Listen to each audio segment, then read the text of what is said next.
ഈ ഒരു ചോദ്യം എങ്ങനെ ചെയ്യാമെന്ന് നോക്കാം. ഇത്തരം ചോദ്യങ്ങൾ ചെയ്യേണ്ടത് ബോഡ് മാസ് എന്ന ക്രമത്തിലാണ്.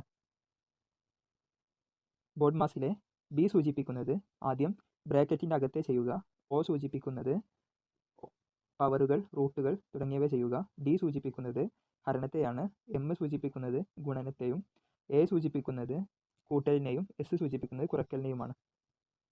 അപ്പോൾ 15 ഗുണിക്കണം 7 കൂട്ടണം 3 ഹരിക്കണം 5 കുറക്കണം 3. ഇതിലെ ആദ്യം ബ്രാക്കറ്റിൻ്റെ അകത്തെ ചെയ്യണം.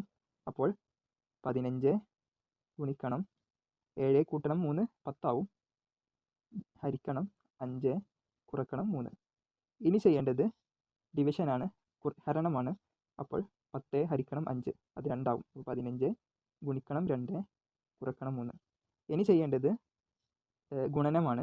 15 ഗുണിക്കണം 2 30, 30 കുറക്കണം 3, 30-ൽ നിന്ന് 3 കുറച്ചാൽ 27. അപ്പോൾ ആൻസർ ഓപ്ഷൻ സി 27 ആണ്.